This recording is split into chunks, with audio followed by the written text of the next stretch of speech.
Let's dive into a connection that, honestly, might sound a little wild at first.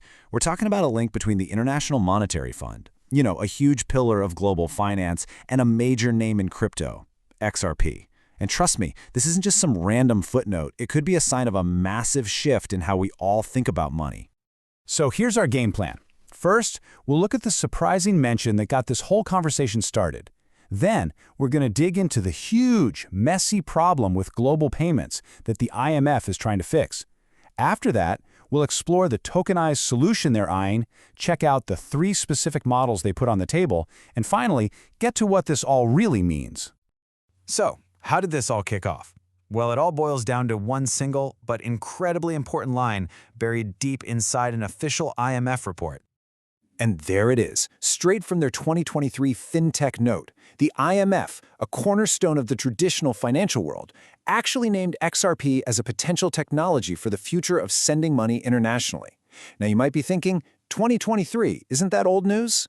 Well, in the world of global finance, where changing the plumbing takes decades, that's practically yesterday. This was one of the first big signals of what that future might look like. Okay, so a mention like that begs a pretty big question, right? Why on earth is the IMF even looking at crypto in the first place? The answer is pretty simple. The way we move money across borders today is frankly broken. It's basically running on ideas and tech from the 1970s. This slide really just lays it all out. Look at the left side. Sending money inside your own country? It's usually a piece of cake, fast and simple because everyone's on the same system.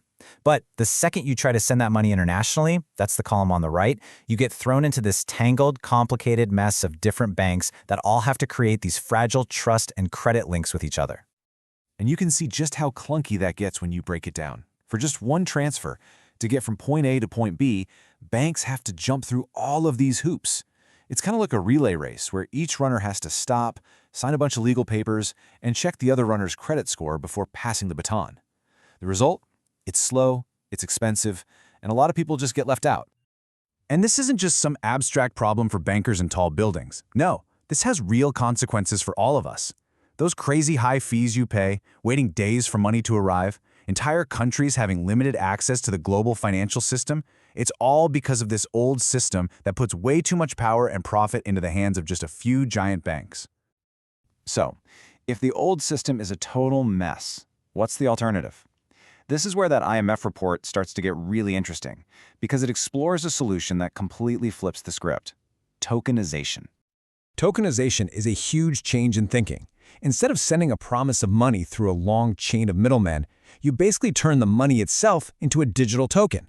That token can then be sent directly to anyone on the network almost instantly. You cut out the middleman, and with them you cut out a ton of the costs and delays. And this idea leads to what the IMF is really dreaming about: a global digital marketplace, a place where money can just flow as freely and instantly across borders as you send an email. It's a vision for a world that's more connected, more efficient, and frankly, more fair for everyone. But the IMF didn't just stop with a cool idea and call it a day. Nope, they actually went a step further and sketched out 3 different models for how this new marketplace could actually work, using technologies that are already out there. This table gives us the breakdown. First, you've got a model using a private, purpose-built asset. And, yep, XRP is the example they used. Second, there's an open source model, and they mentioned Stellar. And third, there's a model that uses an unbacked crypto, like Bitcoin, but adds a special payment layer on top. Think of it like an express lane on a highway to make transactions way faster and cheaper. Okay, so we've seen the problem, the potential fix, and the models on the drawing board. But what does this all actually mean in the real world? What's the big takeaway here? This right here is the most important part to understand. The IMF's report was not an endorsement of XRP or anything else. It was an observation.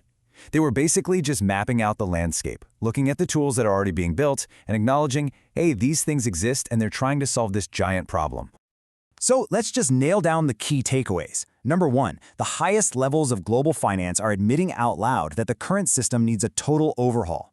2, tokenization is a serious contender for the architecture of that new system. 3, and this is a big one, crypto solutions are no longer some weird fringe idea. They are officially part of the mainstream conversation about the future of money. And finally, the goal here is to find the best function, something that's fast, cheap, and reliable. The tech that does that best is what's going to win out, no matter what it's called. And all of this really leaves us with one last big question. In a world that is more connected every single day, where we can share ideas and talk to each other instantly, why is our money still stuck in the slow lane? As our world gets smaller, the challenge is bigger than ever. How do we finally get our money to move at the speed of the internet?